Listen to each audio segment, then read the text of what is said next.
His presence daily live. I surrender all. I surrender all to Thee, my blessed Savior. I surrender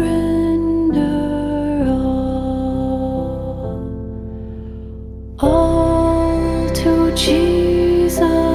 I surrender humbly at His feet I bow. Worldly pleasures all forsaken, take me, Jesus, take me now. I surrender all. I surrender all to Thee, my blessed Savior. I surrender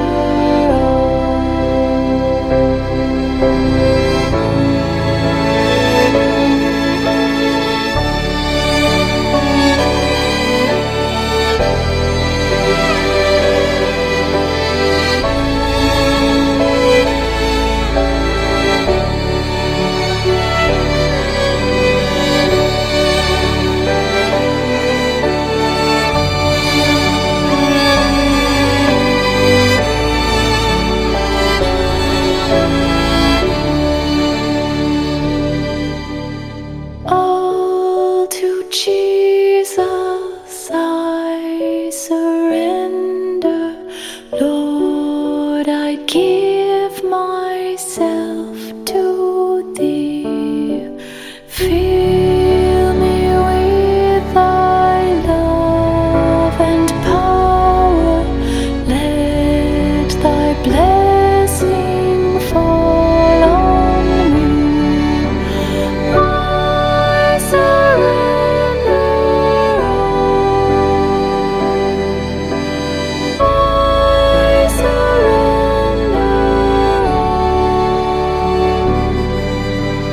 all to Thee, my blessed Savior.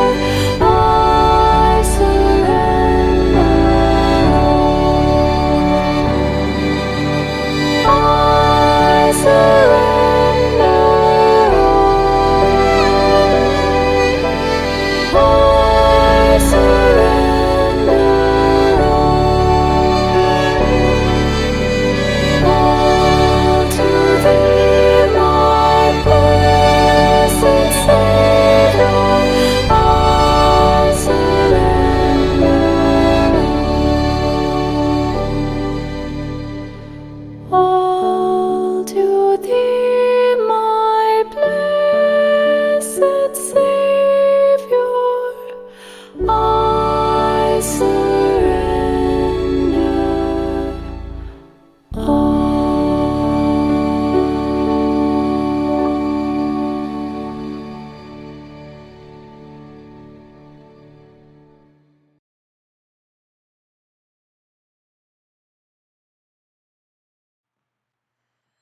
Hallelujah, hallelujah, hallelujah. Purihin ang Diyos sa mga buhay natin. Talagang nandito na naman po tayo sa ating midweek service.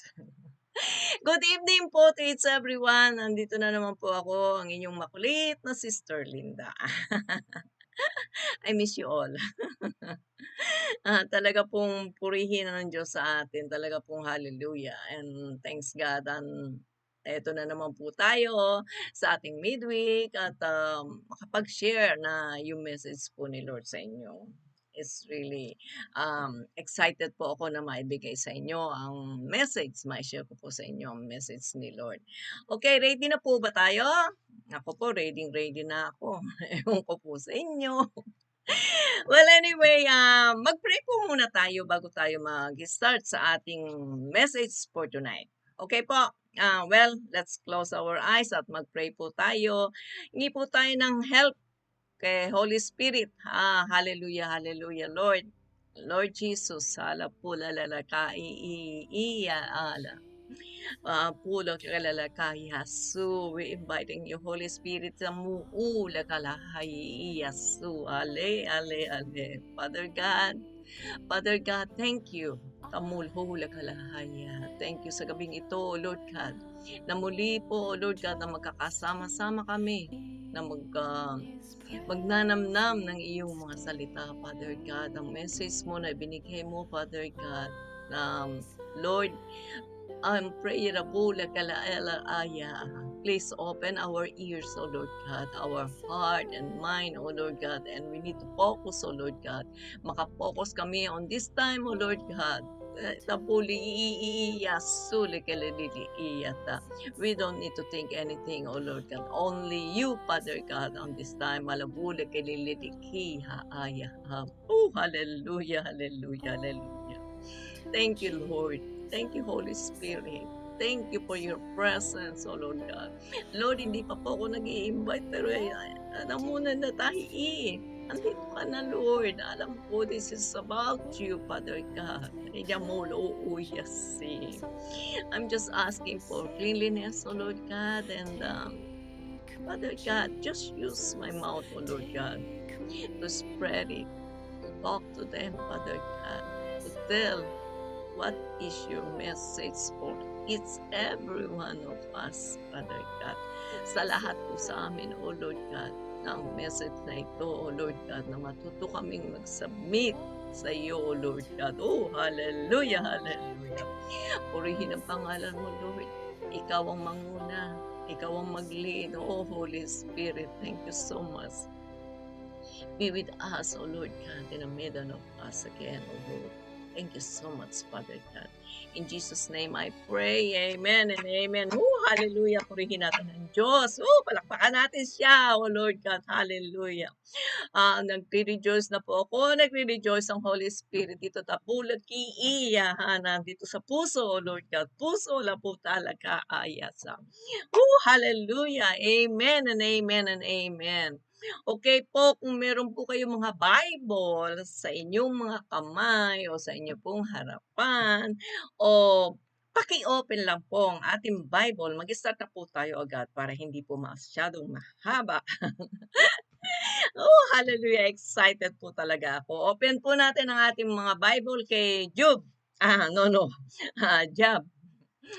22 verse 21 hanggang 23 po ito. Tatlong message po ito na ibinaba at ibinigay ni Lord.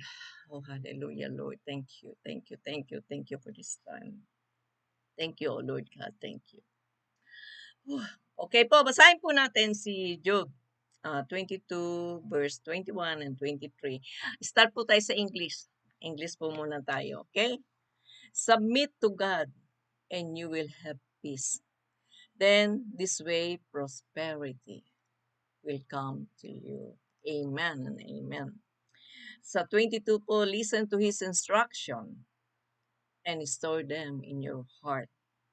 And sa 23 po, and you return to the Almighty God, you will be restored.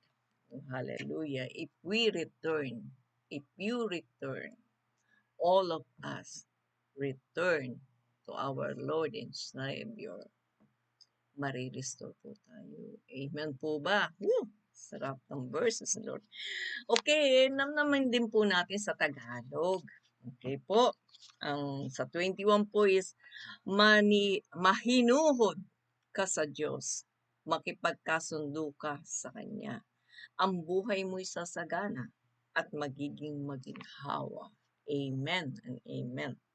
Sa 22 po, iyong dinggin at namnamin Kanyang pangungusap sa isip mo at damdamin. Itanim ito lahat-lahat. Sa 23 po, manumbalik ka sa Diyos. Ikaw ay magpakumbaba at layuan mo na ng lubos ang lahat ng masasama. layuan na ng lubos ang lahat ng masasama na it means na lahat ng hindi magagandang gawain, alisin na po natin sa ating mga puso, sa ating mga isip, sa ating mga buhay. Amen po ba? Amen and amen. Okay po, ang ating pong title ngayong gabing ito ay is about ng submission. Ang submission po, marami pong bagay, maraming ibig sabihin ang submission sa Tagalog po. But ang pag, pagpapasakop, one of the submission, pagsuko, o surrender, submission din po yun. Ano po ba ang ibig sabihin ng submission? Okay. Ang ibig pong sabihin ng submission, yan po ay isang bagay na ibinibigay natin lahat, o tayo, o ikaw, ibinibigay mo, o ipinahihintulutan mo ang isang bagay na gusto mong gawin. Ano po ba ang bagay na yun na gusto nating gawin? Pwedeng mag-submit tayo sa iba, kagaya ng submission dito sa, okay, yung po mga authority na yan, may submission din po yan. Sa government, submission din po yan. Pero ang pinakamagandang submission sa gabing ito na ibinigay ni Lord, yung pong kagaya ng ginagawa natin. Di po ba? Morning and evening, nagdi-devotional po tayo. We take our time, 2 hours, 3 hours, or more than that. Nagsishare tayo. Nakikinig tayo. Nakikiayon tayo sa kagustuhan ng Diyos. Submission din po yun. Isinasabit natin, ikinukumit natin ang ating time sa Kanya. Sa ginagawa po natin ito, wow, ang ating Diyos na buhay, ang ating Diyos na Ama, ay natutuwa po sa na habang tayo'y nagnanamnam ng Kanyang salita, habang tayo ay nakikinig ng Kanyang salita o nakikipag-sharing tayo ng Kanyang salita, nagbibigay tayo ng kanya-kanyang opinion, yung sinasabit natin, ang pinakamahalaga po doon, ang pagbibigay natin submission ng ating time. Completely surrender po tayo. Pagpapasako. Opo. Sinasantabi natin ang ating mga ginagawa. Binibigyan natin ng time si Lord sa devotion natin, morning and evening. Yan po. Tayo. Hallelujah. Isa pong submission yan. Ang ibig sabihin, ang pagpapasakop natin kay Lord. Oh, hallelujah. Purihin ang Diyos sa mga buhay natin. Oh, excited. Oh, hallelujah. Sarap. Ano, isa pa po. Ano naman po ang submission para sa ating Diyos? Ayan na. Di po ba nasabi ko na pag nagsasubmit tayo o nakikinig tayo para kay Lord, natutuwa ang Diyos. Di po ba? Ngayon po, itong bagay, iyan po ay isang bagay, one thing na ibinibigay mo o idinidesire ng puso mo na si Lord, ginigive up mo, binibigyan mo siya ng authority na manguna. Authority ha? Manguna. Na? Pangunahan niya. I-lead niya ang way of living sa pamumuhay natin. Way of living po. Na ibinibigay natin ang ating authority kay Lord, no? Sa ating Diyos to handle it, to handle our life. Amen po ba? Amen. Okay. And kinig po dito ha, by submitting ourselves to God, obey Him, ne? Obey Him and to be willing to follow Him, to acknowledge Him as our Lordship into our life. That is our big commitment, submission sa ating mga buhay para sa Diyos. para sa ating Diyos na buhay. Ngayon po, buksan po uli natin ang ating Bible. Ito po, ang ating Bible sa Proverbs 16 verse 3. Ano po ang sabi? Commit, commit, na? Commit to the Lord whatever you do, and your plan will succeed. Hallelujah. So, ang pagsasubmit natin, ang pagkukumit natin, purito together natin yan. No po? Dalawa yun. Pagsamahin, no? Ay magiging successful. Di po ba? O, amen po ba dyan? Alam ko po na tayong lahat na nakikinig dito, iniisip nyo na bakit ako magkukumit? Busy ako. Marami akong ginagawa. Wala akong time. May inaantok na ako. Pagod ako. Yan po ang mga, yung mga, ano natin mga, I don't want to say alibay, pero alibay po siguro yun, ano po, na mga reason. Yung po mga reason natin na, yeah, sometimes meron po ako nun. Nagiging, Lord, antok na ako sige na. Parang, isinasantabi natin si Lord. But that's not good. Ang gusto ni Lord, always nauunahin natin siya. Gusto ni Lord, palagi siya nasa main. Siya main. Nasa harapan natin siya. Palagi tayo nagdidepensa sa Kanya. Yun ang submission natin. No? Okay po? Amen po. Ngayon, it means na ang pagko-commit natin means na if we really submit to our God and seek Him, we have a better chance. Meron tayong better chance na maging successful. May chance, a big chance, a huge chance na maging successful sa ating mga buhay, sa ating mga pamumuhay. Amen. Okay, sa isa pa po sa Bible, ang sabi po, sa Psalm 37:5, ang sabi, eto na naman po, commit. Commit your way to the Lord. Trust in Him, and He will act. Hallelujah! Ang sabi po dun sa Proverbs 16, commit. Ang sabi sa Psalm, commit. Ano naman po ang masasabi ninyo ngayon? Ang sabi is commit.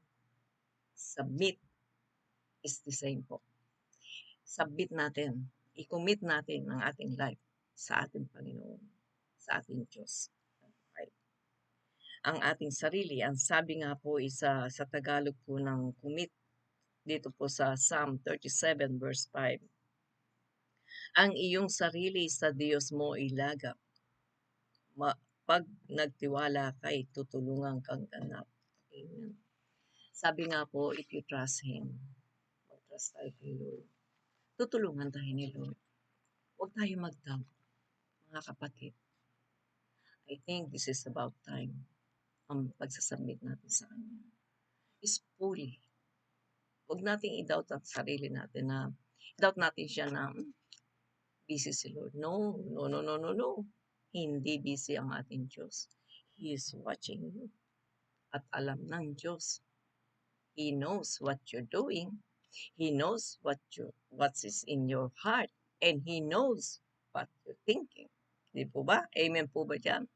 Alam ni Lord, no? Alam niya kung anong iniisip natin, kung ano ang ginagawa natin, kung ano ang gusto natin, no? Kung magpe-pray tayo, bago tayo mag-pray, alam na ni Lord yan kung ano ang ating gusto. Amen po? Okay po. Next, meron po akong isi-share sa inyo. Okay, sharing ko lang po itong aking little bit testimony po about us here. Dito po sa Hawaii. Sabi nga po, is submit to God. 'Di po ba? Submission to God. First po, mahirap, 'di po ba? Amen po ba diyan? Agree po ba diyan? Mahirap, eh.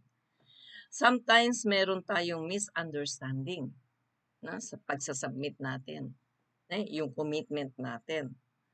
Lot of trial ang darating. Marami pong trial na darating. And ano po ang gagawin natin 'pag dumating ang trial? Ano tayo, susuko na agad. Yung submission natin, yung commitment natin, isasantabi muna, magba-back out muna tayo. Agree po ba? Marami po. Even na malalim na mga Kristiyano, meron pa rin po yan. Dumarating po on time na nagba-back out po. Sa amin, ako mismo po, dito, na sometimes, sabi ko, Lord, napapagod na ako eh. Minsan ganun po, sinasabi ko, Lord, napapagod na ako. Anong dapat kong gawin? Pero you know what? Pinalalakas ako. Basta kinumit ko sa Kanya, basta nag-submit ako sa Kanya, basta ibinigay ko ang buong puso ko na talagang, Lord, Ikaw na po bahala. Ayusin mo ang katawan ko, ang isipan ko. Dito sa trabaho namin sa Hawaii, ang paggawa to be a missionary is really hard. Maraming trial, pagsubok. Marami po yan. Hindi lang po yung pagsubok na sa trabaho. Pagsubok sa kakayahan mo kung talagang malapit ka kay Lord. Sometimes na ano ka eh, nawawala na po eh. Minsan hindi na po nakakasagot ka na hindi mo dapat sabihin. So, kailangan po talaga na bago tayo umalis sa bahay natin o pagkagising natin, mag-commit agad tayo, mag-submit agad tayo kay Lord. Lord, bahala ka na po sa mga ito. Kasi you know what, brothers and sisters, to tell you the truth, pag hindi ko po ginawa yun, mess up ang maghapon ko. Totoo po yan. Mess up ang maghapon ko. Andiyan mag-hysterical ako sa pagod. Andiyan ayoko makipag-usap. Andiyan may magtatanong lang sa akin na nasisinghalang ko. Nawawala. But, pag inano po natin kay Lord, at pag lumapit ako sa Kanya sa morning, Lord, thank you sa bagong buhay. Ikaw po bahala sa maghapong ito. Sinasubmit ko po ang aking sarili sa iyo. Bahala ka na po, Lord. Anong gagawin? Inaayos ni Lord. Hmm? Ganyan po ang nangyayari. Sabi nga po eh, we need to humble our heart, means ourselves. Seeking His way, not our way, not your way, not my way. Okay po. Seeking His will, no? Isisik natin ang kanyang will in all aspect. Di po ba? And soaking. Pinakamahalaga po yan, mag-soak tayo sa kanyang presensya. At hingin po natin ang guidance and direction. To God be the glory. To God be the glory. Hallelujah. Oh, mighty God. Naka 3 years na po ako. Purihin ng Diyos. Maraming trial, maraming pagsubok, maraming ganito, ganyan, ganun. Alam po ni Pastor LB po yan. Pero, prayer lang po. Pag nag-submit po talaga tayo kay Lord, hindi po maginhawa. Pero, pag ibinigay po ni Lord at ginides na tayo, hinawakan niya tayo dito. So, inanoint niya tayo dito. Hallelujah. Ang 3 years ko po, at ang asawa ko po is almost 4 years na. Nakasurvive. And being more, hanggang kailangan kami ni Lord dito, nandito po kami. Submit kami, ang buhay po namin dito para kay Lord lang. Yan po, Ang sabi nga po, share ko po isa pa message sa Bible po. Sabi po sa Colossians 3:23, paki-open lang po. Gusto ko po ito, yung verses na ito. Ang sabi po is, whatever you do to work, whatever you do, work heartedly as for the Lord and not for men. Amen. Amen po ba? Amen. Okay, nandito na po tayo sa ating conclusion. Isang verses lang po ang sadya ang ibinigay ko sa inyo. May karugtong po yan. May part 2, may part 3. Just wait, at alam ko po na may idudugtong si Lord dito sa ating message ngayong gabi nito. Ang conclusion po, dito po sa ating conclusion, is if we choose to submit ourselves to God and to follow Him, God has a better plan for us. He will make everything perfect. Yan po ang conclusion. Ang pag-submit natin, submission natin kay Lord, He has a better plan for us, for each everyone. Bago po tayo mag-pray sa ating ending po, I just want to ask somebody. Alam ko po na yung mga nakikinig ngayong gabi, some of us, Kristiyano, some of us nakikipakinig, some of us na first time dito na mabuksan. Hindi po aksidente ang pagkakabukas nyo o pagkakapanood nitong ating video. It's not an accident. God has a purpose for it. May purpose po ang Diyos kung bakit kayo nandito ngayong gabing ito, kung bakit kayo nakikinig ngayong gabing ito. Kung hindi nyo pa po natatanggap si Jesus as your Savior, open your heart right now. Sabihin nyo lang po, Lord, I ask you to forgive me. Tawarin mo ko, Lord. Linisin mo ko, Father God, right now. Make me a righteousness. Linisin mo ko today or tonight or accept me. Or I will accept you, Lord, as my Lord and Savior. I-accept natin si Jesus. Kasi matuto po tayo, ang pag-accept natin kay Lord is meron po yung pagpapatawad, meron po yung forgiveness. Kalimutan po natin kung ano man po ang nangyari behind us. Maging forward po tayo. Pag nag-submit tayo kay Lord, pag ibinigay natin ang ating puso sa Kanya, He will guide you and protect you.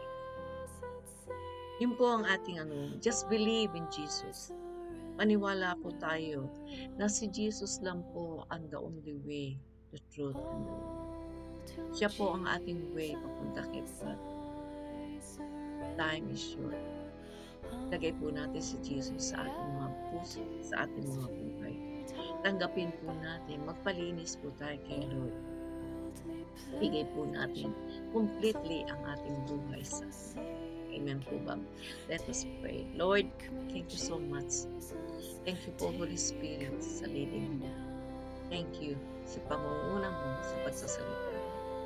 Thank you sa message ng submission, commitment, commit ourselves to you. Pagsisubmit namin sa iyo, O Lord God.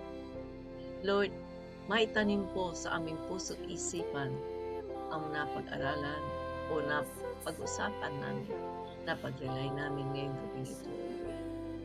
Itinataas ko po silang lahat sa iyo, O Lord God, including myself, Father God. Be with us for the whole night, O Lord God. Ikaw po, Lord, ang manguna sa mga buhay namin. Give us a heart, a willingness, O Lord God, na mag-submit kami completely, O Lord God. Thank you, Father God. Thank you so much sa love mo. Thank you for answering our prayer. Thank you for guiding us. Thank you sa mga blessing na binibigay mo, O Lord. Tinataas ko po silang lahat sa iyo. Oh, halala po, ula, aya, hallelujah. Healing, Lord. Yes, Lord. Healing, O Lord God. This is their time, healing their heart, O Lord God. Lord, meron po nasaktan, O Lord God. Meron po nakarinig ng isang salita, O Lord God, na nasaktan po, na double-minded ang kanyang puso, ang kanyang isipan, O Lord God. Lord, right now, Paul, Ola, Kalaaya, heal her heart, O Lord God, na magkaroon ng pagpapatawad, O Lord God. Ikaw po ang mag-lead sa kanya, Father God. Itinataas ko po siya sa iyo, whoever that lady, O Lord God, a man, O Lord God, na nagkaroon ng hindi magandang pag-uusap, O Lord God, na narinig, O Lord God, na nawawala ang kanyang tiwala, O Lord God. Lord, overflowing faith ang ibigay mo po sa kanila, O Lord God. Thank you po, Father God. Thank you, my Lord God. In Jesus' name I pray. Oh, hallelujah. Thank you, Holy Spirit. Hallelujah, hallelujah. Amen and amen. Woo! Magandang gabi po sa inyong lahat and have a good evening and good night again. Love you. See you soon.